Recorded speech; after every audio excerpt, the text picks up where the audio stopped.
மருத்துவம் மற்றும் மக்கள் நல்வாழ்வுத்துறையின் சார்பில் ஒப்பந்த அடிப்படையில் பணியாற்றி கொண்டிருந்த 483 செவிலியர்களை காலமுறை ஊதியத்தின் கீழ் பணி நியமனம் செய்யும் ஆணைகள் வழங்கும் நிகழ்ச்சியும், கொரோனா பெருந்தொற்று காலத்தில் தற்காலிக அடிப்படையில் பணிபுரிந்த 713 செவிலியர்களுக்கு ஒப்பந்த அடிப்படையில் பணி நியமன ஆணைகள் வழங்கும் இந்த சிறப்பான நிகழ்ச்சிக்கு வருகை தந்திருப்பவர்களை வரவேற்று சிறப்பித்து வீற்றிருக்கின்ற பெருமதிப்பிற்கும் பாராட்டுதலுக்கும் உரிய கூடுதல் இயக்குனர் மருத்துவர் கமலவாசன் அவர்களே,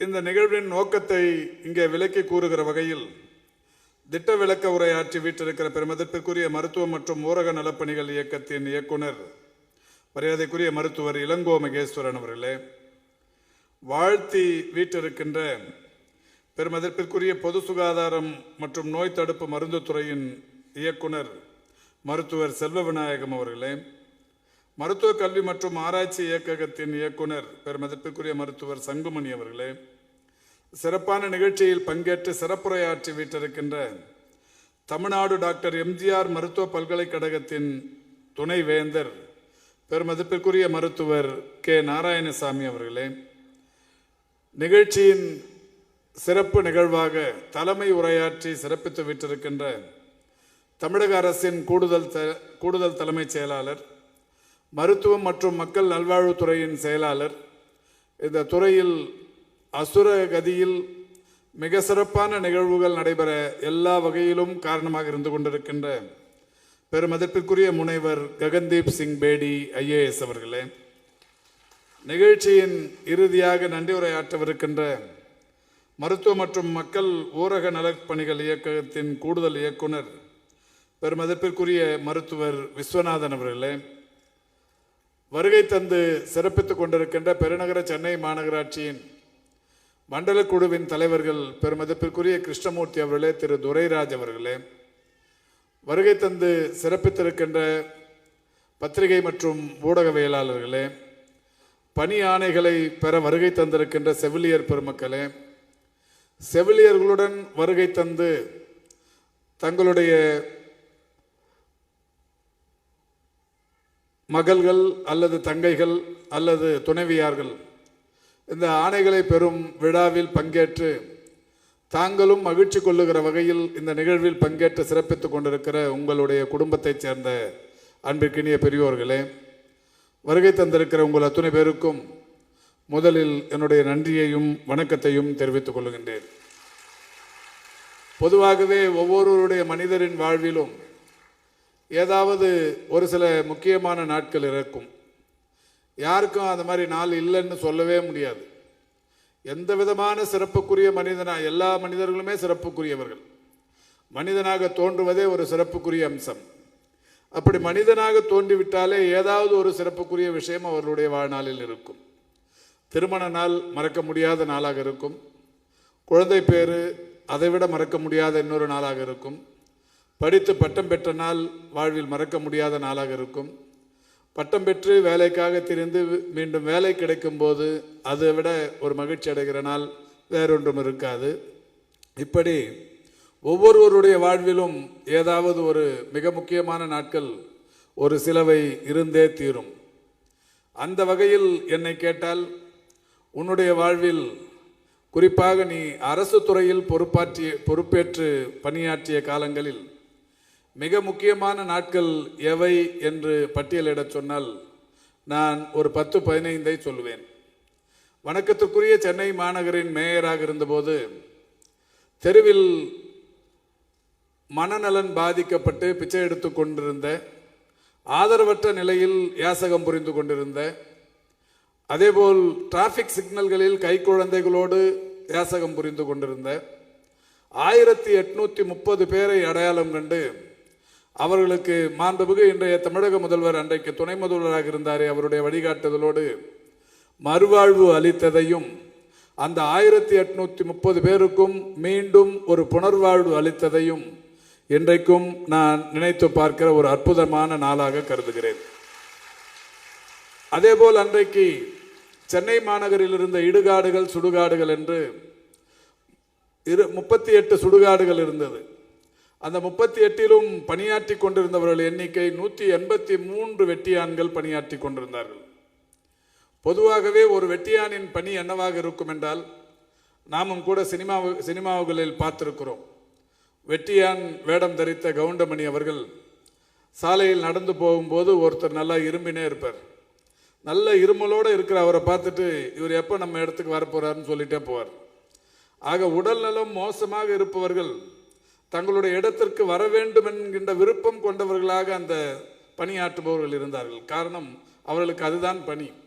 ஒரு மருத்துவருக்கு நோயாளி வர வேண்டும், அது மாதிரி ஒவ்வொன்றுத்துக்குமே அதை குணப்படுத்துவதற்கு தான். இவங்களுக்கு வேற வழி இல்லை, அடக்கம் செய்வதற்கு தங்கள் இடத்திற்கு வர வேண்டும். எனவே எதிர்பார்ப்பு என்பது அந்த வகையில் தான் அந்த துறையில் பணியாற்றி கொண்டிருந்த தோழர்களுக்கு இருந்தது. அப்பொழுது நான் மாண்புமிகு தமிழ்நாட்டின் முதலமைச்சருடைய உத்தரவை பெற்று இந்த வெட்டியான் என்கின்ற பணி இனிமேல் மயான உதவியாளர் என்கின்ற பெயர் மாற்றம் செய்யப்பட வேண்டும் என்கின்ற அரசு உத்தரவிட்ட போது அன்றைக்கு மிகவும் மகிழ்ந்தேன். அப்பொழுது அவர்களுடைய பெயரை மாற்றினால் மட்டும் போதாது, அவர்களுடைய அந்தஸ்தை உயர்த்த வேண்டும். பெயரை மாற்றினால் மட்டும் அவருடைய வாழ்க்கையில் பெரிய மெருகேறி விட மாட்டார்கள், அந்தஸ்து உயர்த்தப்பட வேண்டும். அப்படியானால் அதுவரை அவர்கள் அரசு சம்பளம் அவர்களுக்கு இல்லை. யாராவது புதைப்பதற்கோ எரிப்பதற்கோ வந்தால்தான் அவர்களிடத்தில் 1000 500 வாங்கி கொண்டு அந்த காரியத்தை செய்வார்கள். இவர்களுக்கென்று மாநகராட்சியில் ஒரு அடையாள அட்டை மட்டுமே இருக்கும், பேட்ச் மட்டுமே, லைசன்ஸ் என்கின்ற ஒரு அடையாள அட்டை மட்டுமே தந்திருப்பார்கள். அது வம்சா வழியாக அந்த அடையாள அட்டை தரப்பட்டு வந்து கொண்டிருந்தது.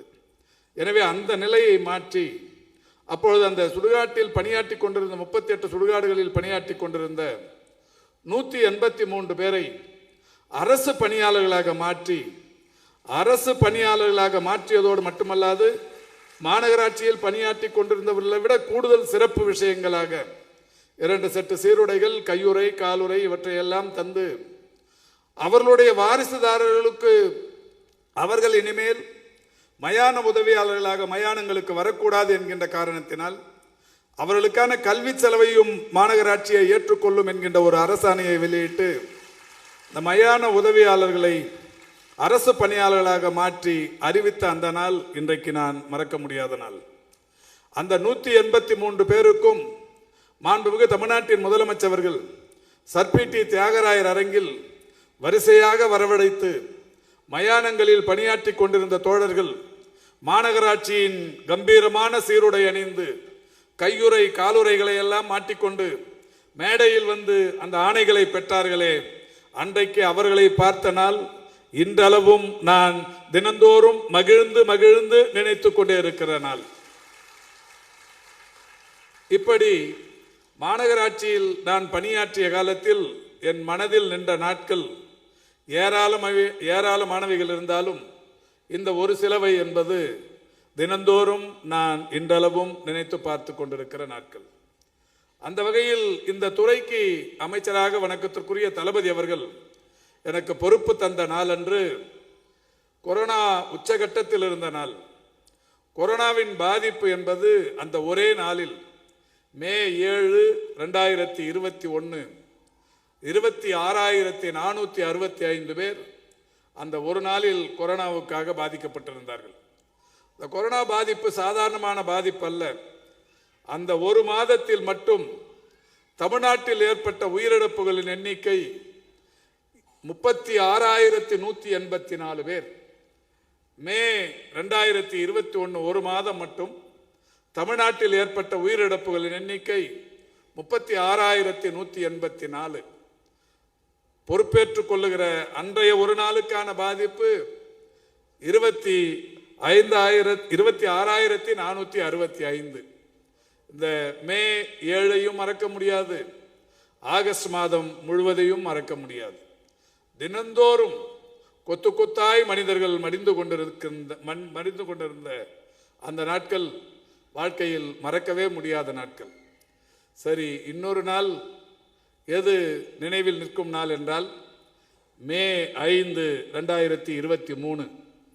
மே 5, 2023 அன்று வாழ்க்கையில் மறக்க முடியாத நாள். என்ன அன்னைக்குன்னா, WHO டைரக்டர் டாக்டர் டெட்ரோஸ் அவர்கள் உலகின் கொரோனா என்கின்ற எமர்ஜென்சி இன்று முதல் விலக்கிக் கொள்ளப்படுகிறது என்று அறிவித்தாரே, அன்றைக்கு உலகில் இருக்கிற ஒவ்வொருவரும் அந்த நாளை மறக்க கூடாத நாள், மறக்க முடியாத நாள்.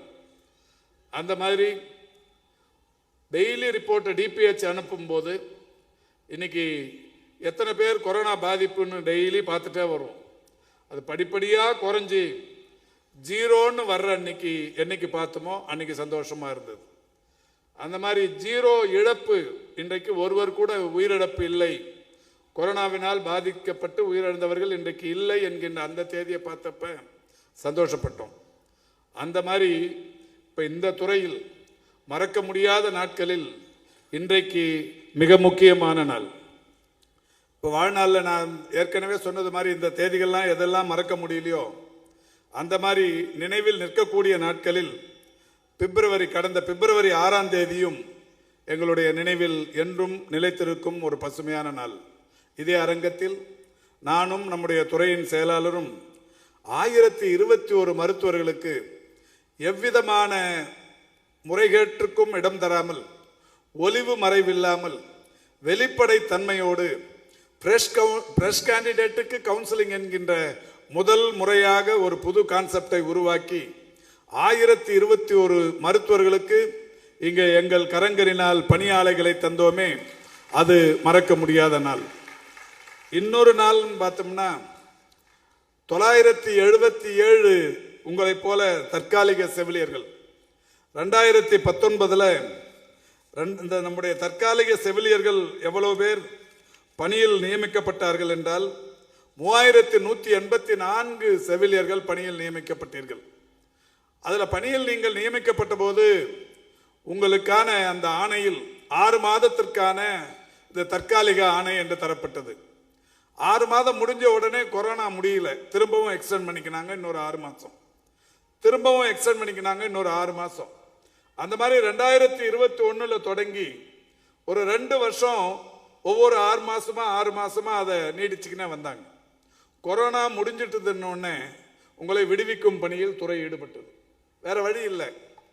நமக்கு ஒன்றிய அரசு நிதி ஆதாரம் அல்லது மாநில அரசின் நிதி ஆதாரம் அல்ல சட்ட விதிமுறைகள் உங்கள் கையில் ஏற்கனவே கொடுக்கப்பட்ட ஆணைகளில் தரப்பட்டிருக்கிற செய்தி உங்களை விடுவிச்சாகணும். அந்த வகையில் விடுவிக்கப்பட வேண்டிய அவசியம் ஏற்பட்டது.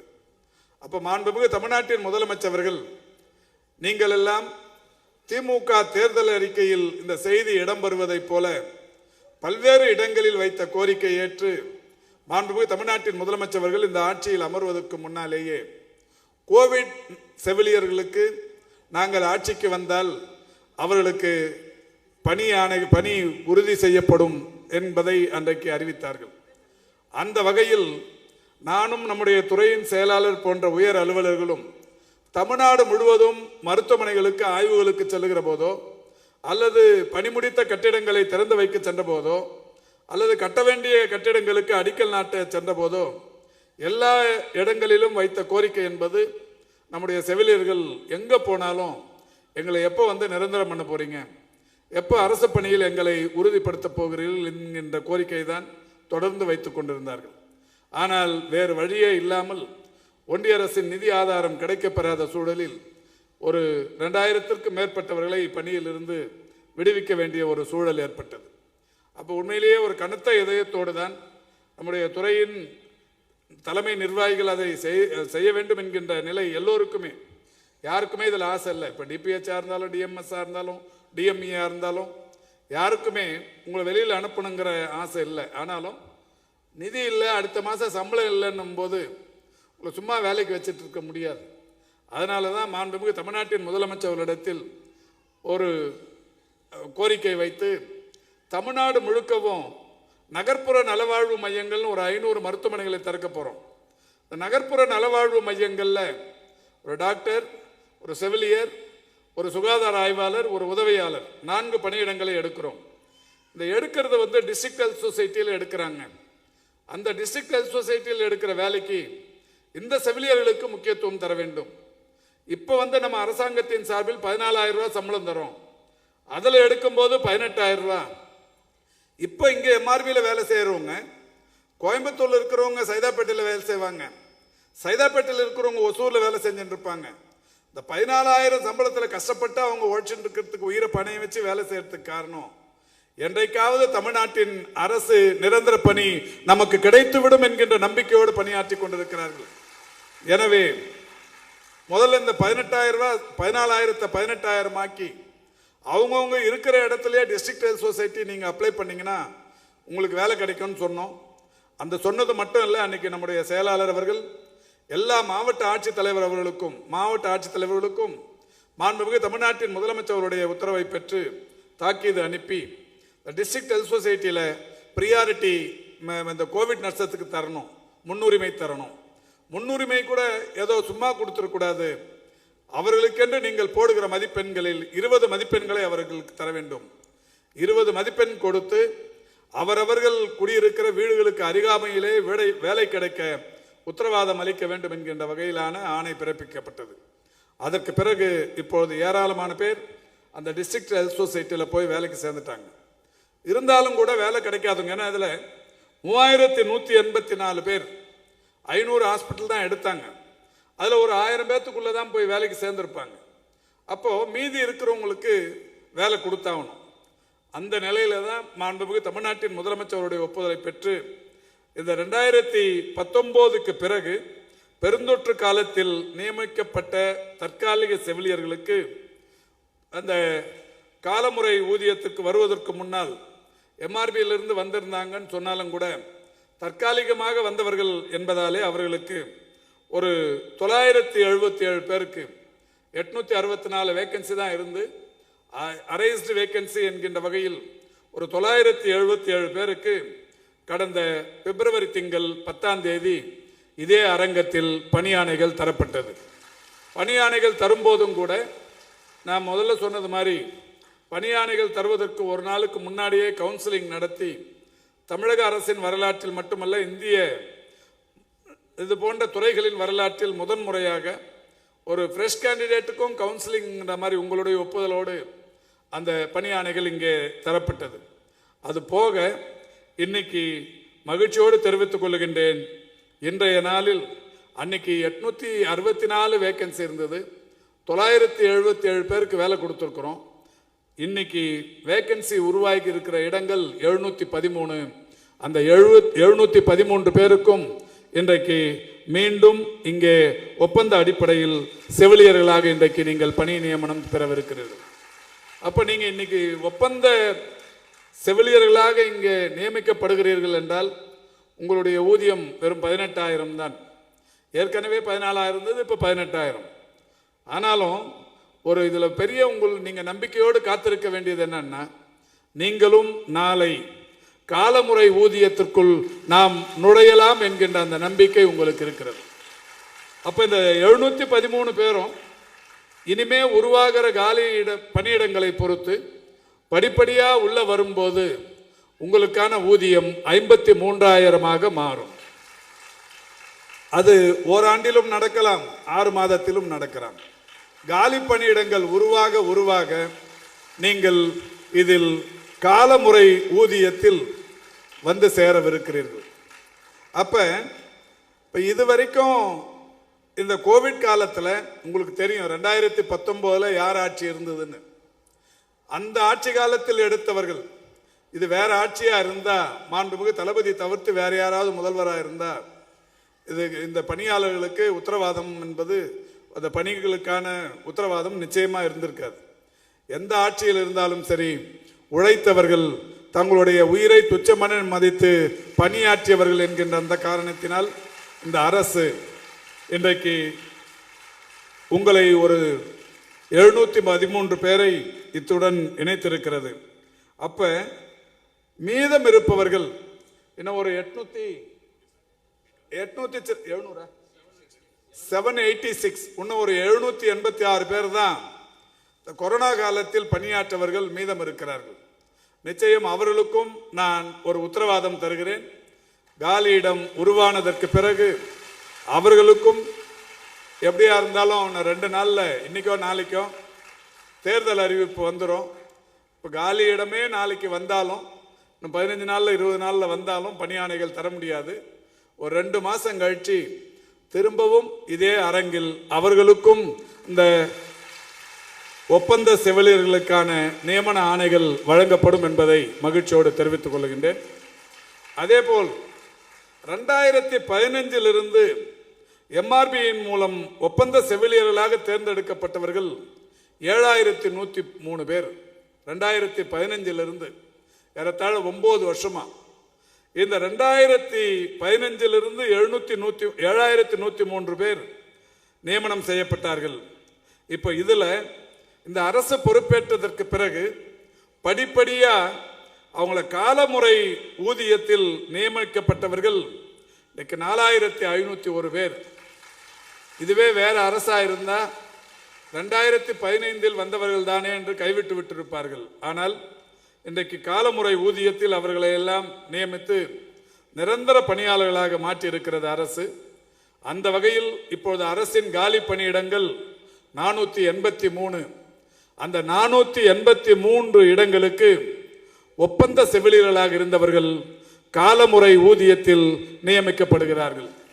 அதாவது 18,000 ரூபாய் சம்பளத்திலிருந்து 53,000 ரூபாய் சம்பளத்துக்கு இன்னைக்கு 483 பேர் போகிறார்கள்.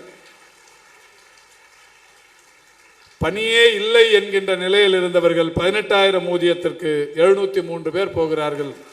ஒட்டுமொத்தமாக இன்றைக்கு 1196 பேருக்கு இங்கே பணியாணைகள் வழங்கப்படவிருக்கிறது. எனவே இந்த நாளும் நான் ஏற்கனவே என் மனதில் நிறுத்தி மகிழ்ந்து கொண்டிருந்த அல்லது வருந்தி கொண்டிருந்த ஒரு சில நாட்கள் வருத்தத்தை அளிக்கும், ஒரு சில நாட்கள் மகிழ்ச்சியை தரும்.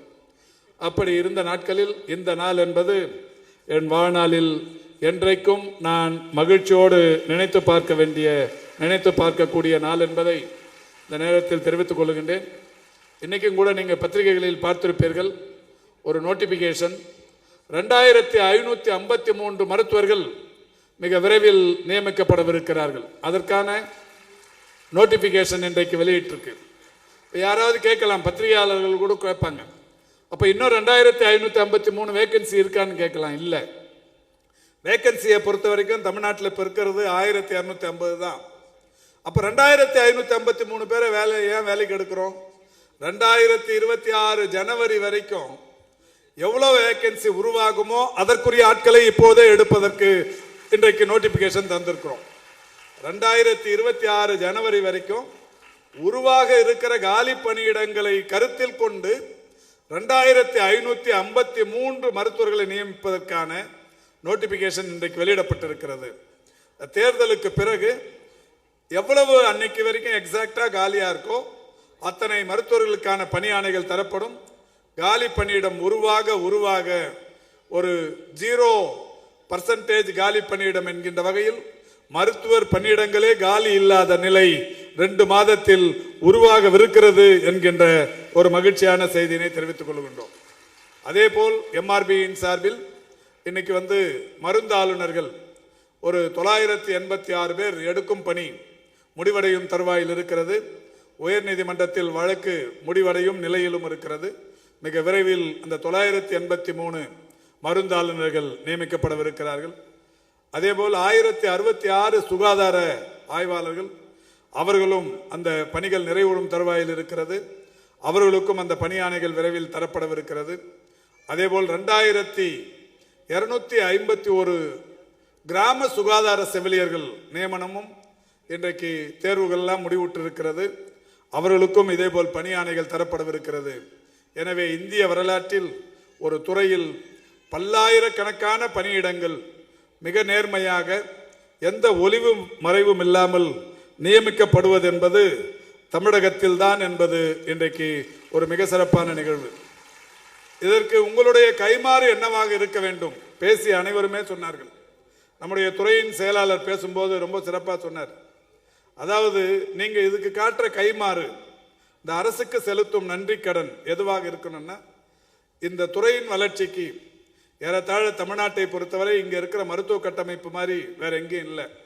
இப்போ இங்கேயும் பார்த்தீங்க, நம்ம இங்கிருந்து இப்போ திருநெல்வேலி மாவட்டத்தில் 46 கோடியே 50 லட்சம் செலவில் ஒரு மருத்துவமனையை இங்கிருந்து திறந்து வைத்திருக்கிறோம். அதேபோல் அம்பாசமுத்திரம் பகுதியில் 6,89,00,000 செலவில் கட்டப்பட்ட மருத்துவமனை தற்போது திறந்து வைக்கப்பட்டிருக்கிறது. அதேபோல் நம்முடைய இந்த ஆவடி பகுதியில் கட்டப்பட்ட திருவள்ளூர் மாவட்டம் ஆவடி பகுதியில் 48,02,00,000 மதிப்பில் கட்டப்பட்ட கட்டிடம் தற்போது இங்கே திறந்து வைக்கப்பட்டிருக்கிறது. அது மட்டுமல்ல, நம்முடைய பெருமதிப்பிற்குரிய வருவாய்த்துறை அமைச்சர் KKSSR அவர்கள் இந்த நிகழ்ச்சியின் வாயிலா விருதுநகர் மாவட்டத்தில் 6,80,00,000 செலவில் கட்டப்பட்ட ஸ்ரீவில்லிபுத்தூர் மருத்துவமனையில் ஒரு கட்டிடத்தை திறந்து வைத்தார். தற்போது 2,40,00,000 மதிப்பீட்டில் சிவகாசி அரசு மருத்துவமனையில் ஒரு சிடி ஸ்கேன் கருவியினை KKSSR அவர்கள் திறந்து வைத்தார்கள். அதேபோல் விருதுநகர் மாவட்டத்தில் ஒரு மருந்து கட்டுப்பாட்டு அலுவலக கட்டிடம் ஒன்றும் இன்றைக்கு திறந்து வைக்கப்பட்டிருக்கிறது. ஆக இந்த நிகழ்ச்சியின் மூலம் விருதுநகரில் 3 கட்டிடங்கள், திருநெல்வேலியில் 2 கட்டிடங்கள், ஆவடியில் ஒரு கட்டிடம் திறந்து வைக்கப்பட்டிருக்கிறது என்பதை மகிழ்ச்சியோடு நான் தெரிவித்துக் கொள்வதில் பெருமை அடைகிறேன். இது மட்டுமல்லாது, இன்று காலை நானும் நம்முடைய துறையின் செயலாளரும் எழும்பூர் அரசு மருத்துவமனையில் இன்றைக்கு குழந்தைகளுக்கான ஒரு மிகப்பெரிய அதாவது எலும்பு மஜ்ஜை மாற்று அறுவை சிகிச்சைக்கான ஒரு அறுவை அரங்கை திறந்து வைத்துவிட்டு வந்திருக்கிறோம். மருத்துவத்துறை வரலாற்றில் மிக முக்கியத்துவமான நாள் இன்றைக்கு காலையில் அந்த நிகழ்ச்சி என்பது இனிமேல் எலும்பு மஜ்ஜை மாற்று அறுவை சிகிச்சை குழந்தைகளுக்கும் தனியார் மருத்துவமனைகளை விட கூடுதல் பாதுகாப்போடு, சிறப்போடு, கூடுதல் மகத்துவத்தோடு செய்கிற ஒரு அற்புதமான காரியத்தை எழும்பூர் குழந்தைகள் நல மருத்துவமனை செய்யவிருக்கிறது. அதையும் இன்றைக்கு நாம் திறந்து வைத்துவிட்டு வந்திருக்கிறோம். இந்த அரசு பொறுப்பேற்றதற்கு பிறகு நான் ஏற்கனவே சொல்லியிருக்கிறேன், கலந்தாய்வும் கூட ஒளிவு மறைவற்ற முறையில் கலந்தாய்வு நடத்தப்பட்டு இதுவரை 11,734 மருத்துவர்கள் கலந்தாய்வு மூலம் பணியிட மாற்றம் பெற்றிருக்கிறார்கள். செவிலியர்களை பொறுத்தவரை 9,535 செவிலியர்கள் கலந்தாய்வு மூலம் பணியிட மாற்றம் பெற்றிருக்கிறார்கள். மருத்துவம் சார்ந்த களப்பணியாளர்கள் 9,628 பேர் கலந்தாய்வுகளின் மூலம் இடமாற்றம் பெற்றிருக்கிறார்கள். ஒரு 34 மாதத்தில் ஒரு அரசில் ஒரு துறையின் சார்பில் ஒளிவு மறைவற்ற முறையில் கலந்தாய்வின் மூலம் பணியிட மாற்றம் பெற்றிருப்பவருடைய எண்ணிக்கை மட்டும் 30,897 பேர். இது ஒரு மகத்தான சாதனை. அந்த வகையில் நான் இன்றைக்கு இன்னும் ஒரு கூடுதல் அறிவிப்பை உங்கள் முன்னால் வெளியிடுவதில் பெருமை அடைகிறேன். இப்போ நீங்கள் எல்லாமே 2 நாளில் டிஎம்எஸ் கவுன்சிலிங் நடத்தி முடிச்சிருக்கிறார். 2 நாளுக்கு முன்னாடி தான் நானும் செக்ரட்டரியும் 15ஆம் தேதி 14ஆம் தேதி இந்த பணியாணைகள் தரப்பட வேண்டும், எம்ஜிஆர் யூனிவர்சிட்டி அரங்கத்தை புக் பண்ணிக்கங்கன்னு சொன்னோம். அவர் சொன்னார், சார் இன்னும் ஒன்றுமே பண்ணலையானாரு. இல்லை, நீங்கள் நினச்சா பண்ணிடுவீங்க. செயலாளர் உங்களுக்கு, நம்முடைய துறையின் செயலாளர் ஒரு புயல் வேக செயல்பாட்டாளர், நிச்சயமாக அவருடைய உறுதியான ஆதரவு உங்களுக்கு இருக்கும், நீங்கள் பண்ணலாம் அப்படின்னு சொன்னோம். உடனடியாக நேற்றைக்கு முன்தினம் மட்டுமே இந்த 1,196 பேருக்குமே இன்னைக்கு கவுன்சிலிங் முடித்து உங்களுக்கு நீங்கள் விரும்பின இடத்துக்கு இன்னைக்கு பணியாணைகள் தரப்போகிறோம். ஆனாலும் இதே மாதிரி தான் கடந்த வாரம் இங்கே நடைபெற்ற நிகழ்ச்சியில், அதுவும் குறிப்பாக பிப்ரவரி 11ஆம் தேதி இங்கே நடந்த நிகழ்ச்சியில் 977 செவிலியர்களுக்கு நாங்கள் சொன்னோம், நீங்கள் விரும்பின இடம், நீங்களாவே தேர்ந்தெடுத்த இடம், நீங்கள் கவுன்சிலில் போய் டிக் பண்ண இடம், உங்களுக்கு ஆர்டர் தரோம், நீங்கள் 1 வருஷம் வரைக்கும் எங்கேயும் வேற பணியிட மாற்றத்துக்கு போகக்கூடாது, யாரோட பரிந்துரையும் கேட்கக்கூடாதுன்னு சொன்னோம். ஆனால் அவங்க அதை மட்டும் கேட்கல, நல்லா கை தட்டினாங்க, சந்தோஷமாக சிரித்தாங்க. ஆர்டர் வாங்கின ஒவ்வொருத்தருமே மகிழ்ச்சி தெரிவித்தார்கள், நன்றி தெரிவித்தார்கள். எங்கள் வாழ்நாளில் இது எதிர்பார்க்காத ஒன்று என்றார்கள். எங்களுக்கும் ரொம்ப சந்தோஷமாக இருந்தது. நிச்சயமாக ஒருத்தரும் கூட நமக்கு டிரான்ஸ்ஃபர் வேணும்னு நம்ம கையிலையோ செக்ரட்டரி கையிலையோ பரிந்துரை வேண்டி வரமாட்டாங்கன்னு நினச்சோம். இன்னைக்கு காலையில் கூட 100 பேர் வந்தாங்க. காலையில் என்னால் வீட்டை விட்டே வர முடியல, எல்லாரையும் கோச்சிக்கின்னு வர வேண்டியதாகவே போயிடுச்சு.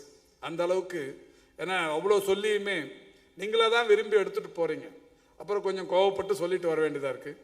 உங்கள் கையிலையும் சொல்கிறது, இப்போ நீங்கள் 2 நாளாக நீங்கள் விரும்புகிற இடத்துக்கு நீங்களாகவே கேட்டு வாங்கியிருக்கிறீங்க. யாரும் இல்லைன்னு சொல்ல முடியாது. யாராவது இல்லைன்னு சொன்னால் கை தூக்குங்க. உங்களுக்கு விருப்பம் இல்லாத இடத்த டிஎம்எஸ் யாருக்காவது போட்டார்னா கை தூக்குங்க. 1196 பேர் இருக்கிறீங்க, 1200 பேர். யாராவது ஒருத்தர் எல்லாருக்குமே நீங்க விரும்புகிற இடத்து கிடைச்சிருக்கா? விரும்புகிற இடத்து கிடைச்சிருக்கவங்களாம் கை தூக்குங்க. ஆல்மோஸ்ட் எல்லாருக்கும் கிடைச்சிருக்கு. எல்லாருக்கும் கிடைச்சிருக்கிறதுக்கு வாய்ப்பு இல்லை. என்ன காரணம்னா, எவ்வளோ காலியாக இருக்கோ அந்த இடத்துக்கு தான் இவங்க கவுன்சிலிங் நடத்திருப்பாங்க. காலியாக இல்லாத இடம் உங்கள் ஊராக இருக்கும். உங்கள் சொந்த ஊரில் காலி இல்லாமல் இருக்கும். இப்போ கன்னியாகுமரியில் காலி இருக்காது, தூத்துக்குடியில் காலி இருக்காது. ஏன் கன்னியாகுமரியில் காலி இருக்காதுன்னா, ஒட்டுமொத்த செவிலியர் பயிற்சி பள்ளியும் செவிலியர் பயிற்சி கல்லூரியும் அங்கே தான் இருக்குது. மொத்த பேரும் அங்கே தான் நர்சிங் முடிக்கிறீங்க. மொத்த பேரும் அங்கே படித்து முடிச்சுட்டு மொத்த பேருக்குமே அரசு வேலை கிடைக்கும் போது நீங்கள் ஓசூருக்கு போட்டாலும் போகிறோம், கொடைக்கானலில் போட்டாலும் போகிறோம், கன்னியாகுமரிக்கு போட்டாலும் போகிறோம், ஊட்டிக்கு போட்டாலும் போகிறோம், வால்பாறைக்கு போட்டாலும் போகிறோம், கொல்லிமலைக்கு போட்டாலும் போகிறோன்றீங்க. ஆனால் வேலைக்கு போனதுக்கு அப்புறம் ஒரு டிரான்ஸ்ஃபர் பேப்பரை கையில் எடுத்துக்கின்னு, எனக்கு குழந்தை இருக்குது, கல்யாணம் ஆயிடுச்சு, வயசான அப்பா அம்மா இருக்காங்க, எல்லாருக்குமே அந்த காரணம் இருக்கும். அதை எடுத்துகிட்டு பேப்பர் எடுத்துகிட்டு சுற்றுறீங்க. இதில் தான் இடைத்தரகர்கள் அதிகமாகிறாங்க. உங்களுக்காக தான் சொல்கிறேன், இடைத்தரகர்கள் அதிகமாக வராங்க. அரசு வேலை வாய்ப்புகளில் இடைத்தரகர்கள் ஒழிக்கப்பட வேண்டிய ஒரு இது. அது வந்ததுன்னா, அது முழுமையாக ஒழிஞ்சா மட்டும்தான் எந்த துறையாக இருந்தாலும் செயல்படும், நல்லா இருக்கும். அதனால இந்த அரசு கருணை உள்ளம் உள்ள அரசு. மாண்புமிகு தமிழ்நாட்டின் முதலமைச்சர் ஒரு தாயுள்ளம் கொண்ட முதலமைச்சர். யாருக்கும் ஒருத்தர் கூட ஒரு சின்ன மனக்கசப்பு பாதிப்பு இல்லாமல் நிர்வாகம் நடத்த வேண்டும் என்கின்ற வகையில் இருப்பவர். அவர் வழிகாட்டுதலோடு தான் இந்த துறையில் நாங்கள் மேடையில் இருக்கிற நாங்கள் செயல்பட்டு கொண்டிருக்கிறோம். அதனால இன்னைக்கு நீங்க விரும்பி வாங்கிட்டு வந்தீங்களோ விரும்பாம வாங்கிட்டு வந்தீங்களோ, அதாவது ஃப்ரெஷ் கேண்டிடேட்டுக்கு கவுன்சிலிங்கிறது இதுதான் ஃபர்ஸ்ட் டைம். இதை நீங்க இன்னைக்கு வாங்காம நீங்க இந்த கவுன்சிலிங்ல கலந்துக்காம இருந்திருந்தா, டிஎம்எஸ் என்ன பண்ணுவாரு, 4 அதிகாரியை உட்கார வச்சுக்கின்னு, வாங்க ரேவதியா யாரு கன்னியாகுமரியில் இருக்கீங்களா, உங்களுக்கு கன்னியாகுமரியில் வேக்கன்சி இல்லை, நீங்கள் வால்பாறைக்கு போங்கன்னு ஆர்டர் போட்டிருப்பார். அப்போ நீங்கள் என்ன சார் வால்பாறை, அங்கே தான் போய் ஆகணும், காலியாக அங்கே தான் இருக்கு போங்கன்னு சொல்லுவாங்க. அப்போ அந்த மாதிரி இல்லை. இப்போ நீங்களாவே கன்னியாகுமரியில் கிடைக்கலனாலும் பக்கத்தில் நாகர்கோவிலையாவது கிடைச்சிருக்கிற சந்தோஷத்தில் வாங்கி வந்திருப்பீங்க. முழு சந்தோஷம் எப்போ கிடைக்கும், கன்னியாகுமரியிலே கிடைச்சா சந்தோஷமாக இருக்கும். ஏன்னா நாகர்கோவிலிருந்து 25 கிலோமீட்டர் போகணும், அங்கேயே கிடைச்சா சந்தோஷமாக இருக்கும். குழந்தைங்களை பார்த்துக்கிறதுக்கு, வயசான அப்பா அம்மாவை பார்த்துக்கிறதுக்கு, கல்யாணம் ஆகாத அண்ணன் தம்பி தங்கச்சிங்களை பராமரிக்கிறதுக்கு, இது மாதிரி நிறைய காரணங்கள் இருக்கும். ஏன்னா நீங்கள் தான் இந்த துறைக்கு வந்ததுலேருந்தே சேவை மனப்பான்மை அதிகம் இருக்கிற மகளிர்னு அந்த செவிலியர் பணிக்கு வரவங்க தான். அதனால தான் செவிலியர் பணிக்கு வந்தவங்க அன்னை தெரசாக்கள், ஃப்ளாரன்ஸ் நைட்டிங்கேல் நான் சொல்லுவேன். அந்த மாதிரி நீங்கள் இந்த பணிக்கு வந்ததுலேருந்து உங்களுக்கு கருணை உள்ளம் இருக்கும், குடும்பத்தை காப்பாற்றணுங்கிற அக்கறை இருக்கும். அப்போ சொந்த ஊர்லேயே இருந்தால் சந்தோஷமும் இருக்கும். இதுக்காக தான் நான் இப்போ நம்ம டிபிஹெச் செக்ரட்டரி சாருங்களையும் கேட்டேன், ஒரு ஜென்ரல் கவுன்சிலிங் எல்லாருக்குமே இப்போ இது வரைக்கும் டெய்லி நடத்தினது போனதெல்லாம் விட்டுட்டு செவிலியர்களுக்கு ஏப்ரல் மாதம் ஆரம்பித்து ஏப்ரல் மே ஜூன், ஏன்னா இப்போ ஆல்மோஸ்ட் எல்லா இடமும் ஃபில் பண்ணிடுறோம். இப்போ அநேகமாக காலி பணியிடங்களே இல்லை. காலி பணியிடங்கள் இல்லாத இந்த நிலையில் இப்போ 2 மாதம் எலெக்ஷன், ஏப்ரலில் எலெக்ஷன் அறிவிச்சிட்டாலும் கூட பிரச்சனை இல்லை. ஏன்னா இந்த கவுன்சிலிங்க்கு தேர்தல் ஆணையம் நமக்கு தடை விதிக்காது. ஏப்ரல்லிருந்து ஏன்னா ஒரு 40,000 பேர் இருக்கிற துறை செவிலியர்கள் மட்டுமே சொல்கிறேன், ஒட்டுமொத்தமாக 1.25 லட்சம் பேர் இருக்கிறாங்க. இந்த 40,000 பேருடைய கருத்துக்களையும் கேட்டு பெற்று இந்த 40,000 பேரும் அவர்களுடைய விரும்புகிற இடத்திற்கு போகிற வகையில் ஏப்ரல் தொடங்கி ஏப்ரல் மே ஜூன் 3 மாதம் கவுன்சிலிங் நடத்தி எந்த விதமான இடைத்தரகருக்கும் இடம் தராமல் 100% அவரவர்கள் விரும்புகிற ஊருக்கு போகிற நிலையை உருவாக்க வேண்டும் என்று சொல்லியிருக்கிறோம். நிச்சயம் உருவாகும். நீங்கள் மகிழ்ச்சியுடன் உங்கள் பணியை தொடரலாம் என்று கூறி வாய்ப்புக்கு நன்றி கூறி விடைபெறுகிறேன். நன்றி, வணக்கம்.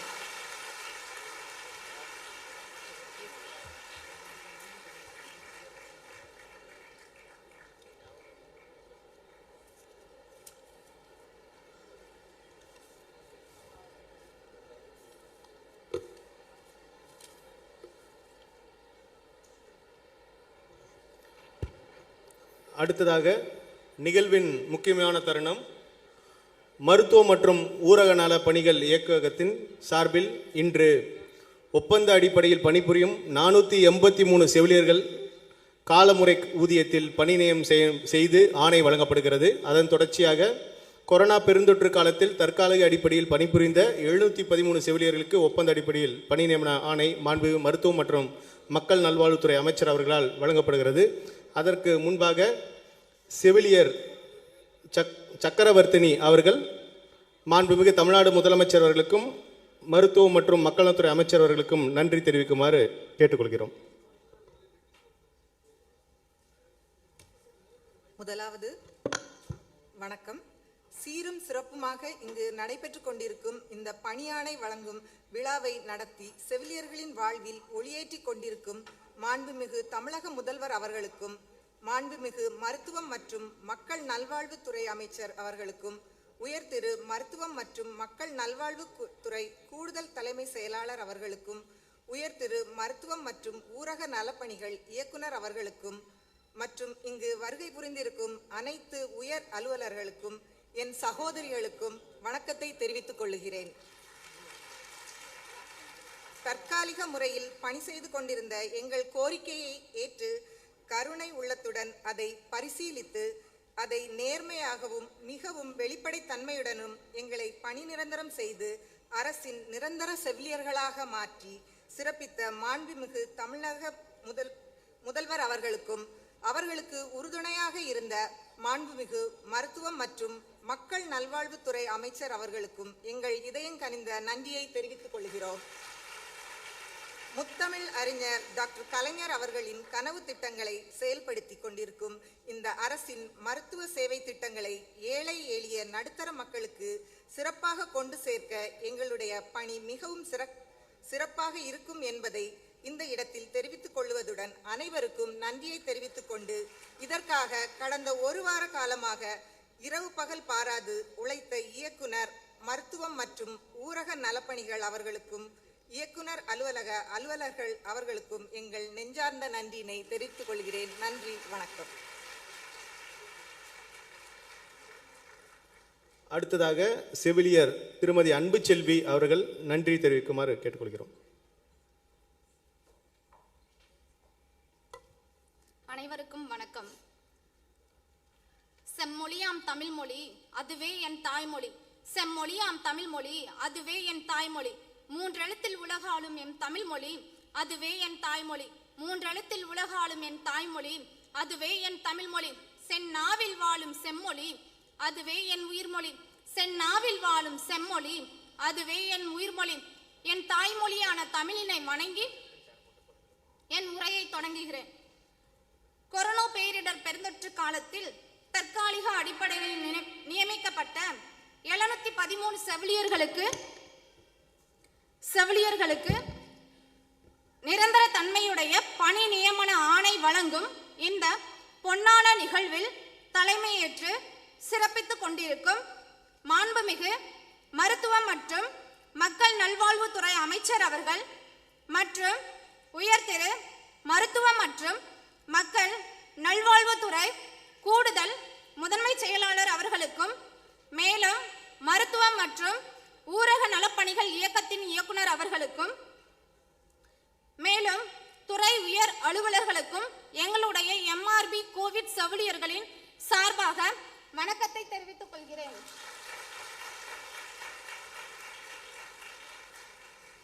கொரோனா பேரிடர் பெருந்தொற்று காலத்தில் தற்காலிக அடிப்படையில் பணியமர்த்தப்பட்டு பணிக்காலம் முடிந்தவுடன் பணி நீக்கம் செய்யப்பட்ட எங்களுக்கு மீண்டும் பணி வழங்கிட வேண்டும் என்ற கோரிக்கையினை கனிவுடன் பரிசீலித்து கடந்த 12/2/2024 அன்று 977க்கும் இன்று 713 ஆக மொத்தம் 1690 செவிலியர்களுக்கும் குறுகிய காலத்தில் பணி நியமன ஆணை வழங்கிய இருட்டில் இருந்த MRB கோவிட் செவிலியர்களின் வாழ்க்கையில் வெளிச்சத்தை கொண்டு வந்த மாண்புமிகு முதலமைச்சர் அவர்களுக்கும் மனித நேயத்தின் காவலர் நேர்மையின் சிகரம் மருத்துவத்துறையின் விடிவெள்ளி எங்களுடைய மாண்புமிகு அமைச்சர் அவர்களுக்கும் எங்கள் எம்ஆர்பி கோவிட் செவிலியர்கள் சார்பாகவும் மற்றும் அவர்களின் குடும்பங்களின் சார்பாகவும் எங்களது மனமார்ந்த நன்றியை தெரிவித்துக் கொள்கிறோம். மேலும் இப்பணி நியமனம் தொடர்பாக போர்க்கால அடிப்படையில் பணி நியமன ஆணை வழங்கிட போதிய காலிய பணியிடங்களை உருவாக்க நடவடிக்கை எடுத்த நம் துறையின் செயலாளர் அவர்களுக்கு இந்நன்னாளில் எமது நெஞ்சார்ந்த நன்றியை தெரிவித்துக் கொள்கிறேன். அது மட்டுமல்லாமல் பகல் இரவு பார்க்காமல் வெளிப்படை தன்மையுடனும் நேர்மையுடனும் ஆங்கிலத்தில் ஓபன் டிரான்ஸ்பரண்ட் கவுன்சிலிங், அது மட்டுமல்லாமல் பகலிரவு பார்க்காமல் வெளிப்படை தன்மையுடனும் நேர்மையுடனும் ஓபன் டிரான்ஸ்பரண்ட் கவுன்சிலிங், ஒரே நாளில் சான்றிதழ் சரிபார்ப்பு மற்றும் பொது கலந்தாய்வு நடத்தி கோவிட் செவிலியர்களில் ஒருவருக்கு கூட மனம் வருத்தப்படாத வகையில் வரலாற்றில் முத்திரை பதித்து சிறப்பான கலந்தாய்வு நடத்தி பணி நியமன ஆணை வழங்கிய மருத்துவ மற்றும் ஊரக நலப்பணிகள் இயக்கத்தின் இயக்குனர் அவர்களுக்கும் மற்றும் கூடுதல் இயக்குனர் அனைத்து உயர் அலுவலர்களுக்கும் எங்களது எம்ஆர்பி கோவிட் செவிலியர்களின் சார்பாக நன்றியை தெரிவித்துக் கொள்கிறேன். நன்றி.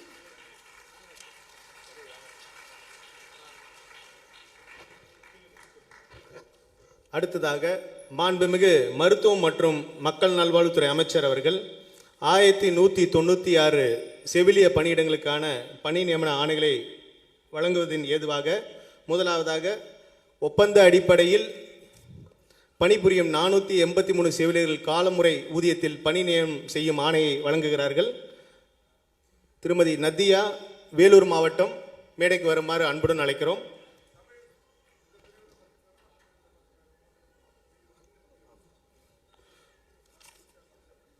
ஒப்பந்த அடிப்படையில் பணிபுரியும் செவிலியர்கள் முதல் 10 பேருக்கு மாண்புமிகு அமைச்சர் அவர்கள் பணி நியமன ஆணை வழங்குகிறார்கள். அவர்களை தொடர்ந்து கொரோனா பெருந்தொற்று காலத்தில் தற்காலிக அடிப்படையில் பணிபுரிந்த 713 செவிலியர்களுக்கு ஒப்பந்த அடிப்படையில் முதல் 10 பேருக்கு மாண்புமிகு அமைச்சர் அவர்கள் வழங்குகிறார்கள். அதனைத் தொடர்ந்து மருத்துவம் மற்றும் ஊரக நல பணிகள் இயக்குனர் அவர்கள் உள்ள அனைத்து 1196 பேருக்கும் பணி நியமன ஆணைகளை வழங்குவார்கள். முதலாவதாக நதியா, வேலூர் மாவட்டம், மேடைக்கு வருமாறு அழைக்கிறோம். சுப்புலட்சுமி, திருநெல்வேலி மாவட்டம், ஃபெலிசியா, புதுக்கோட்டை மாவட்டம், கீதா, வேலூர் மாவட்டம், பாண்டிச்செல்வி, திருப்பூர் மாவட்டம், பிரியங்கா பிரீத்தி, தஞ்சாவூர் மாவட்டம், மனோன்மணி, மதுரை மாவட்டம், ரூபி, வேலூர் மாவட்டம், சரண்யா, தேனி மாவட்டம், அஞ்சலி, சேலம் மாவட்டம். ஒப்பந்த அடிப்படையில் பணிபுரியும் செவிலியர்கள் 10 பேரும் மேடைக்கு வருமாறு அழைக்கிறோம். அவர்களுக்கு மாண்புமிகு மருத்துவம் மற்றும் மக்கள் நல்வாழ்வுத்துறை அமைச்சர் அவர்கள் பணி நியமன ஆணையை வழங்குகிறார்கள்.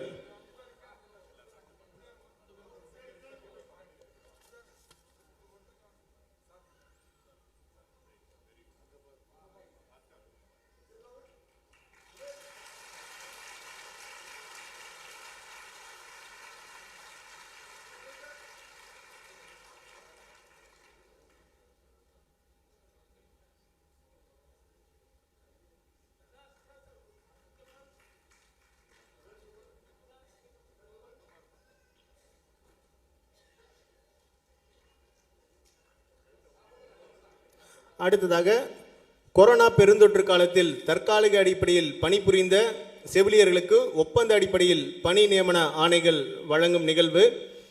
முதலாவதாக வினிதா, ஈரோடு மாவட்டம், இயேசு நேச ஷெல்டா, கன்னியாகுமரி மாவட்டம், துர்கா, வேலூர் மாவட்டம், சித்ரா, தூத்துக்குடி, தமிழரசன், மதுரை, அஸ்வினி, காஞ்சிபுரம், ஜெகதீஸ்வரி, திருநெல்வேலி, அபிராமி, சென்னை, அபிராமி, திருநெல்வேலி, மாரிக்கனி, ராமநாதபுரம் ஆகிய 10 பேரும் மேடைக்கு வருமாறு அழைக்கிறோம். மாண்புமிகு மருத்துவம் மற்றும் மக்கள் நல்வாழ்வுத்துறை அமைச்சர் அவர்கள் அவர்களுக்குரிய பணி நியமன ஆணைகளை வழங்குகிறார்கள்.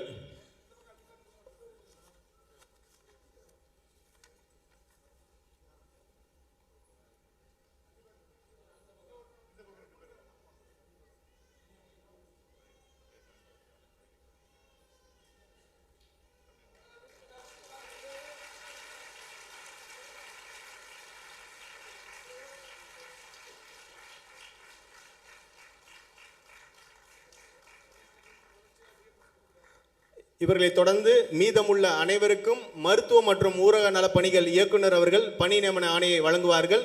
மாண்புமிகு மருத்துவ மற்றும் மக்கள் நல்வாழ்வுத்துறை அமைச்சர் அவர்கள் பொது சுகாதாரம் மற்றும் நோய் தடுப்பு மருந்துத்துறை சார்பாக நடத்தப்படும் வெப்பம் தணிக்கும் விழிப்புணர்வு நிகழ்ச்சியில் கலந்து கொண்டு சிறப்பிக்கிறார்கள்.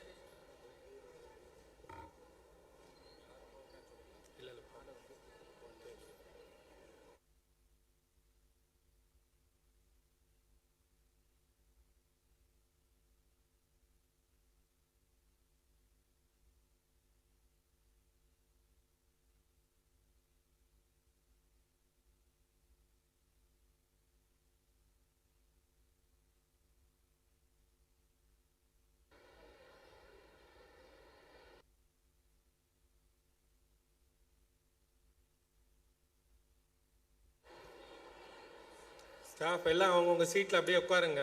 2 மினிட்ஸில் வந்துடுவாங்க. ஏறும் ஆர்டர் வாங்கிட்டு அப்படியே உட்காருங்க. அப்புறம் வாங்கின பிறகு வரிசையாக வந்துட்டு அந்த காப்பி கொடுத்துட்டு போனோம். ஏதாவது இருந்தால்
மருத்துவ மற்றும் ஊரக நலப்பணிகள் இணை இயக்குனர் மருத்துவர் குருநாதன் கந்தையா அவர்களை வரவேற்புரையாற்றுமாறு அழைக்கிறோம்.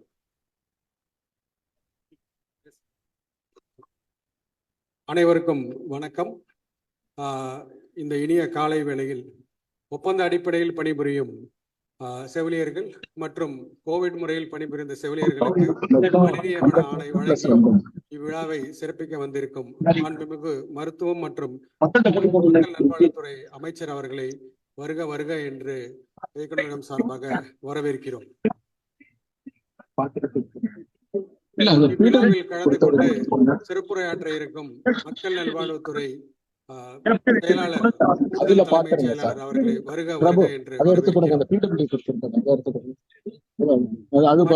இவ்விழாவில் கலந்து கொண்டு சிறப்புரையாற்ற உள்ள இயக்குனர் பொது சுகாதாரத்துறை அவர்களுக்கும் இயக்குனர் மருத்துவ கல்வி மற்றும் ஆராய்ச்சி அவர்களுக்கும் மற்றும் எம்ஜிஆர் மருத்துவ பல்கலைக்கழக துணைவேந்தர் அவர்களையும் வருக வருக என்று வரவேற்கிறோம்.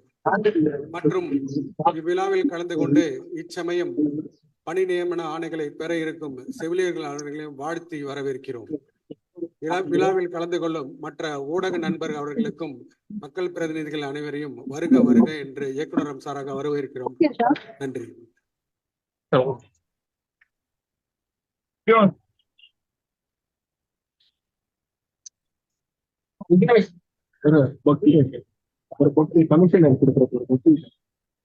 மாண்புமிகு தமிழ்நாடு முதலமைச்சர் அவர்களின் வழிகாட்டலின்படி இன்று திருநெல்வேலி மாவட்டத்தில் முதலாவதாக ஆவடியில், திருவள்ளூர் மாவட்டம் ஆவடியில் ரூபாய் 45 கோடி மதிப்பீட்டில் ஜப்பான் பன்னாட்டு கூட்டுறவு முகமை உதவியோடு கட்டப்பட்டுள்ள 2ஆம் நிலை மருத்துவமனைக்கு மாண்புமிகு மருத்துவம் மற்றும் மக்கள் நலத்துறை அமைச்சர் அவர்கள் அந்த கட்டிடத்தை திறந்து வைக்குமாறு அன்புடன் கேட்டுக்கொள்கிறோம். மைக் பக்கத்துல வச்சாங்கன்னா கூட நல்லா கேட்கும். மைக் இங்க மைக் பக்கத்துல சார் அந்த லிங்கை இது பண்ணி அதுல வைங்க.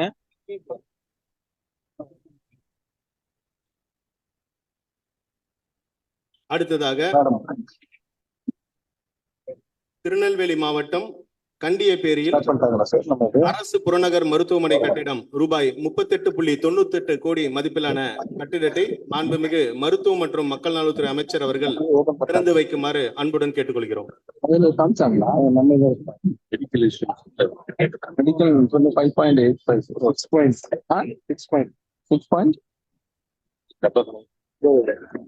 அதனைத் தொடர்ந்து அடுத்ததாக அம்பாசமுத்திரம் மகப்பேறு மற்றும் குழந்தைகள் நலப்பிரிவு மருத்துவ கட்டிடம் ரூபாய் 6.89 கோடி மாண்புமிகு மருத்துவம் மற்றும் மக்கள் நலத்துறை அமைச்சர் அவர்களை திறந்து வைக்குமாறு அன்புடன் கேட்டுக்கொள்கிறேன்.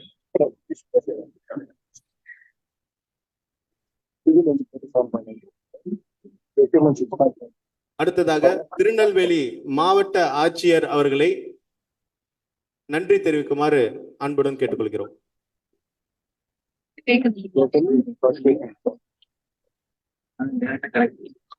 அப்படி கனெக்ட் பண்ணிக்கலாமா? லிங்க் கொஞ்சம் கொடுங்களேன்.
அடுத்ததாக ஆவடி மாநகராட்சி ஆணையர் அவர்கள் நன்றி தெரிவிக்குமாறு அன்புடன் கேட்டுக்கொள்கிறோம்.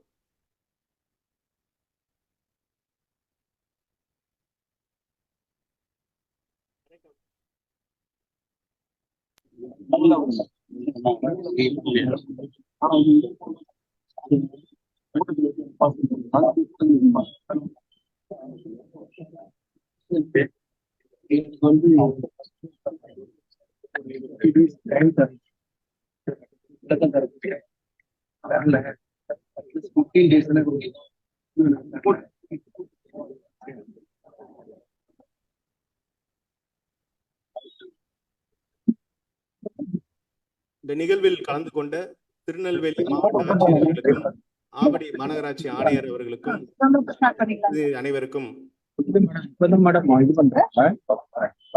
திருநெல்வேலி மாண்புமிகு மேயர் அவர்களுக்கும் சட்டமன்ற உறுப்பினர்களுக்கும் நாடாளுமன்ற உறுப்பினர்களுக்கும் மக்கள் பிரதி அனைவருக்கும் மருத்துவம் மற்றும் மக்கள் நலத்துறை சார்பில் நன்றியை தெரிவித்துக் கொள்கிறோம்.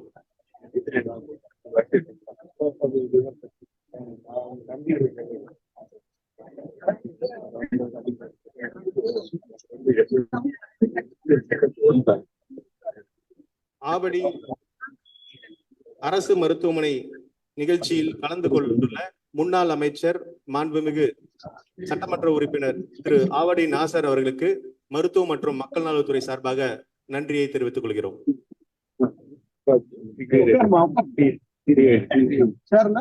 அடுத்ததாக இந்த நிகழ்வின் தொடர்ச்சியாக மருத்துவம் மற்றும் ஊரக நல பணிகள் இயக்குனர் அவர்களை திட்ட விளக்குரை வழங்குமாறு அன்புடன் அழைக்கிறோம்.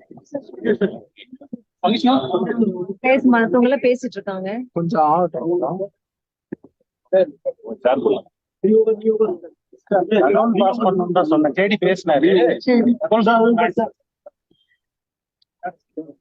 அனைவருக்கும் காலை வணக்கம். இந்த நிகழ்வு செவிலியர்களின் வாழ்வில் ஒரு முக்கியமான நாள். இந்த நம்பர் கூப்பிட்டீங்களா? கான்ட்ராக்ட் பேசிஸ் நர்சஸ்ல இருந்து ரெகுலர் நர்சஸ் அப்சார்ப் ஆகிறதோட கோவிட் பீரியட்ல வேலை பார்த்து பின்னர் வேலை இழந்து இருந்த அனைத்து செவிலியர்களுக்கும் மீண்டும் பணியாணை வழங்கும் விழா.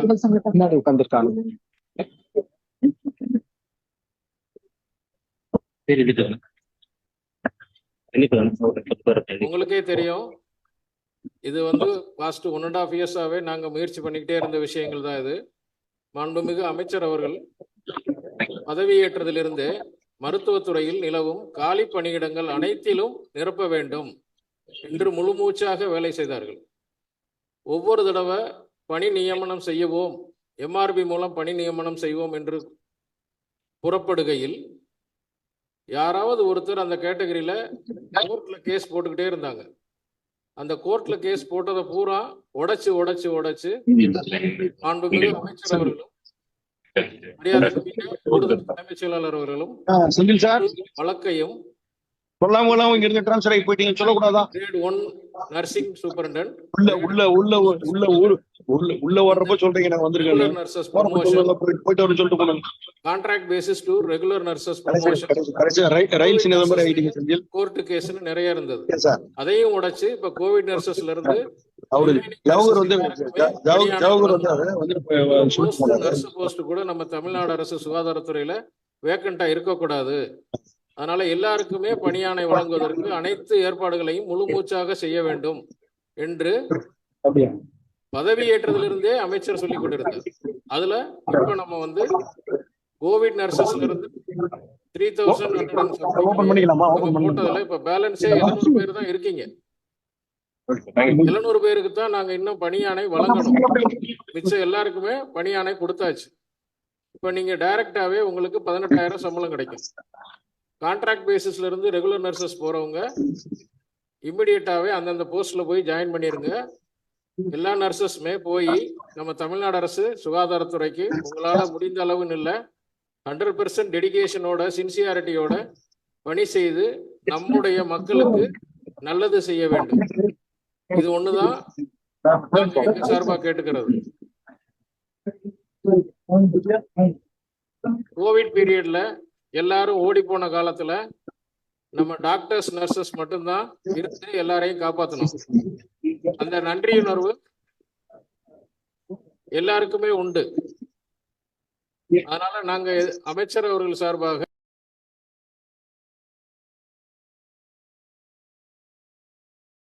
உதவும் எண்ணத்தை நாம் பெற்றிருக்க வேண்டும். உடனடியாக 108 என்கின்ற எண்ணோடு தொடர்பு கொண்டு 104 என்கின்ற எண்ணோடு தொடர்பு கொண்டு அவர்களுக்கு தேவையான மருத்துவ உதவிகளை செய்திட வேண்டும். வெயிலில் அலைந்து திரிபவர்கள் அந்த வெப்பத்தை தவிர்ப்பதற்கு அந்த வெயிலினால் பாதிக்கப்பட்டு இருப்பவர்களுக்கு உடனடியாக அவருடைய உடலில் அவருடைய தலையில் தண்ணீரை ஊற்றி ஆசுவாசப்படுத்த வேண்டும் என்று அறிவுறுத்தப்படுகிறது. எந்த மாதிரியான பழங்களை உண்ண வேண்டும்? மோர், கேழ்வரகு, எலுமிச்சை சாறு போன்ற பழரசங்களை உண்பது நல்லது என்றும் அறிவிப்பதற்காக இன்றைக்கு ஒரு ஸ்டால் அமைத்து பொதுமக்களுக்கு விழிப்புணர்வு ஏற்படுத்தும் பணி நடைபெற்றுக் கொண்டிருக்கிறது. அதேபோல் இன்றைக்கு இன்னொரு மிக முக்கியமான நாள். நம்முடைய மக்கள் நல்வாழ்வுத்துறையை பொறுத்தவரை ஏற்கனவே காலி பணியிடங்கள் அனைத்தையுமே நிரப்பும் பணியினை மாண்புமிகு தமிழ்நாட்டின் முதலமைச்சர் அவர்கள் இந்த துறைக்கு அறிவுறுத்தி வெளிப்படைத்தன்மையோடு மெடிக்கல் சர்வீசஸ் ரெக்ரூட்மெண்ட் போர்டு என்கின்ற அமைப்பின் மூலம் தொடர்ச்சியாக பணி நியமனங்களை செய்து வருகிற நிலை ஏற்பட்டிருக்கிறது. அந்த வகையில் கடந்த ஜூன் திங்கள் பிப்ரவரி திங்கள் 6ஆம் தேதி 1021 பணியிடங்கள் இதே அரங்கில் நிரப்பப்பட்டு அவர்களுக்கு பணியாணைகள் வழங்கப்பட்டது. ஏறத்தாழ 15 நாட்கள் அவர்களுக்கு கால அவகாசம் தரப்பட்டு ஒரு 80-85% பேர் பணியில் சேர்ந்திருக்கிறார்கள். 3 மாத காலத்துக்குள் அவர்கள் உடனடியாக பணியில் சேர வேண்டும் என்கின்ற அறிவுறுத்தலோடு அந்த ஆணைகள் தரப்பட்டிருக்கிறது. பெரும்பகுதியானவர்கள் பணிகளில் போய் இணைந்து கொண்டிருக்கிறார்கள். அதோடு அதே வாரம் 11ஆம் தேதி பிப்ரவரி மாதம் 987 தற்காலிக செவிலியர்களுக்கு பணியாணைகள் தரப்பட்டது. தற்காலிக 2019ஆம் ஆண்டில் பணியில் அமர்த்தப்பட்டவர்கள் தற்காலிகமாக 6 மாத காலம் பணி என்கின்ற வகையிலே தான் அமர்த்தப்பட்டார்கள்.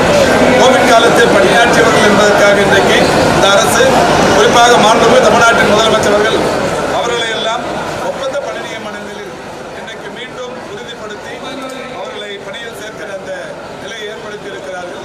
அந்த வகையில் 987 பணியிடங்கள் கடந்த பிப்ரவரி திங்கள் 11ஆம் தேதி நிரப்பப்பட்டது. தொடர்ச்சியாக அதே மாதம் 22ஆம் தேதி 332 ஆய்வக நிபுணர்களுக்கான பணியாணைகளும் ஓமந்தூரார் மருத்துவமனை வளாகத்தில் நிரப்பப்பட்டது. ஆக ஒரு மாத காலத்திற்குள்ளாகவே 1021 மருத்துவர்கள், 977 செவிலியர்கள், 332 ஆய்வக நிபுணர்கள் என்று அவர்களுக்கு பணியாணைகள் தரப்பட்டிருக்கிறது.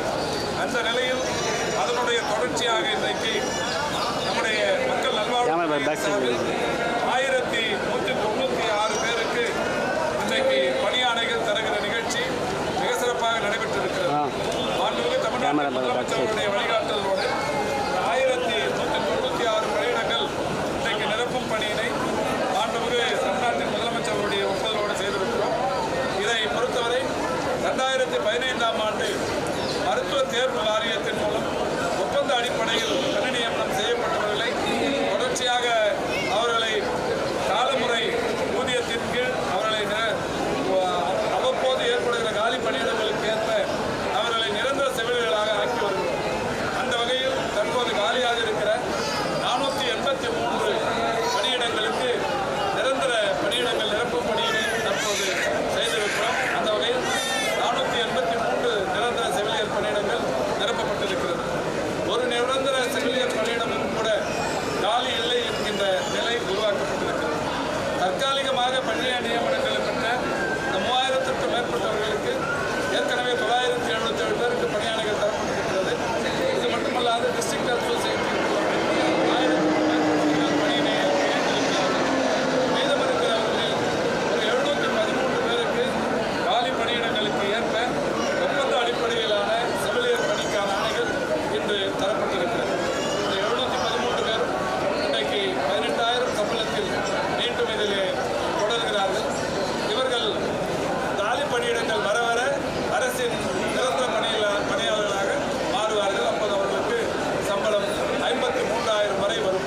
எனவே அந்த வகையில் வெளிப்படை தன்மையோடு, அதாவது ஃப்ரெஷ் கேண்டிடேட்டுக்கு ஃபர்ஸ்ட் டைம் கவுன்சிலிங் என்கின்ற வகையில் தமிழ்நாடு அரசு இந்த முயற்சி எடுத்து அவர்களுக்கு பணியாணைகளை தந்திருக்கிறது. பங்கேற்றிருக்கிற அந்த 1196 பேரும் மிகுந்த மகிழ்ச்சியோடு இந்த பணியாணைகளை வாங்கி சென்று கொண்டிருக்கிறார்கள். சரி, இப்போ சுற்றுலா தலங்களில் வந்து இப்போ சரியான குளிர்பானங்கள் இல்லைன்னு சொல்லி நீங்களே கொடுத்துருக்கீங்க. உணவு பாதுகாப்பு ஃபுட் சேஃப்டி டிபார்ட்மெண்ட் தொடர்ச்சியாக அதாவது ஆய்வு பண்ணுறாங்க. எந்த இடத்துல வந்து அது மாதிரி இல்லாத இடங்கள் டெஃபினட்டாக வந்து நடவடிக்கை எடுக்கிறாங்க. தினந்தோறுமான அந்த நடவடிக்கைகள் என்பது தொடர்ந்து கொண்டே இருக்கிறது. எங்களுக்கு ஒவ்வொரு டிஸ்ட்ரிக்ட்லையுமே எங்கே அந்த மாதிரி சுற்றுலா மையத்தில் வந்து இந்த டூப்ளிகேட் கூல்ட்ரிங்க்ஸ் விற்றதுங்கிற அந்த இதுவுமே தராங்க.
பாதுகாப்புத்துறையின் சார்பில் நவம்பர் 1ஆம் தேதியிலிருந்து இன்னைக்கு வரைக்கும் எவ்வளோ கடைக்கு மேலே நடவடிக்கை எடுக்கப்பட்டிருக்கு, எவ்வளோ அபராதம் வசூலிக்கப்பட்டிருக்கு தகவலை துறையின் செயலாளர் அறிவிப்பார். அதாவது கடந்த வாரம் வரை பார்த்தா குட்கா கூலிப்பு போன்ற அது அதாவது புயலை பயன்படுத்தக்கூடிய மாற்றாக அது ஒரு பிராண்ட் இதெல்லாம் சீஸ் பண்ணுறோம், அதெல்லாம் தடை செய்யப்பட்டே போட்டிருக்காங்க. கடந்த வாரம் வரை 8565 ஷாப்ஸ் இன்னும் க்ளோஸ் பண்ணியிருக்கோம். ப்ளஸ் இந்த வாரம் கிட்டத்தட்ட 500 ஷாப்ஸ் இன்னும் க்ளோஸ் பண்ண முடியல. ஒவ்வொரு வாரம் 500 to 600 ஷாப்ஸ் க்ளோஸ் பண்ண 9,000 ஷாப்ஸ் க்ளோஸ் பண்ணியிருக்கோம் சொல்லியிருக்காங்க. அந்த நவம்பர் 1ஆம் தேதியிலிருந்து இதுவரை joint efforts of food safety wing மற்றும் காவல்துறை ஃபுட் சேஃப்டி வந்து ஹெல்ப் இந்த ஜாயிண்ட் எஃபர்ட் வழியாக மொத்தமாக பார்த்தா இந்த ஷாப்ஸ் க்ளோஸ் பண்ணி 8,04,94,000 ரூபாய் ஃபைன் கூட வாங்குறோம். இப்போ வந்து ஒரு ஏதாவது ஷாப்லேயே குட்கா அல்லது கூலி போன்ற அது கிடையாது. ஃபஸ்ட் டைமே ரொம்ப லாங் க்ளோஸ் பண்ணி குறைந்தபட்சம் 15 நாள் முடி அவங்க மினிமம் 25,000 ஃபைன் கொடுத்த பிறகு தான் ஓப்பன் பண்ணால் அதுவும் இனிமேல் விற்க மட்டும் விதிமுறை வெளியிட இது வந்து தொடர்ந்து ஒவ்வொரு பேசிக்லி ஃபுட் சேஃப்டி அண்ட் போலீஸோட ஜாயிண்ட் டீம்ஸும் போலீஸோட தனியார் டீம்ஸ் கூட இது குட்கா தமிழ்நாடு செக் பண்ணுறாங்க. அதே நேரத்தில் மூடி வைக்கிறத கூட செக் பண்ணுறாங்க. So we are strictly trying to enforce that there is to be restricted.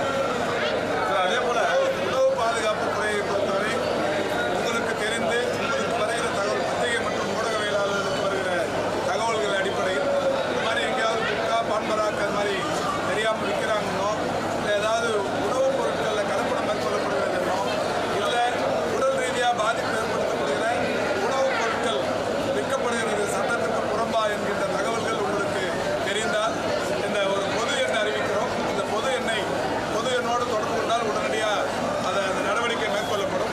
9440-42322 திரும்பவும் சொல்ல 9440-42322 என்கின்ற எண்ணுக்கு தொடர்பு கொண்டால் உடனடியாக நடவடிக்கை எடுக்கப்படும். தகவல் அளித்தவருடைய பெயர் ரகசியமாக பாதுகாக்கும். சார் இப்போ தெலுங்கானாவில் வந்து செப்டான்சம் அப்படின்னு சொல்லிட்டு ஒரு மாத்திரை வலி நிவாரணமாக அதை பேன் பண்ணியிருக்காங்க. தமிழ்நாட்டில் அந்த மாதிரி மாத்திரைகள் இருக்கா? அது மாதிரி எதுவும் இருக்கிறதா தெரியல. அது மாதிரி இருப்பது கண்டறியப்பட்டால் நடவடிக்கை நிச்சயமாக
கோவிட் தான் அது முன்னாடி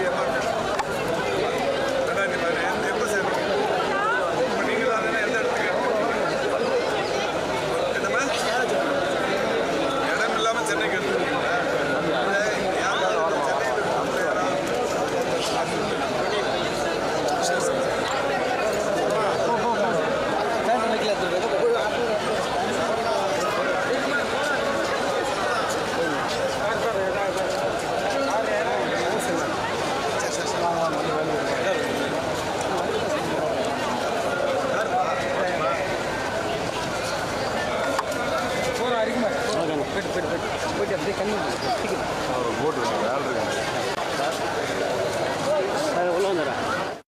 அதான் 978.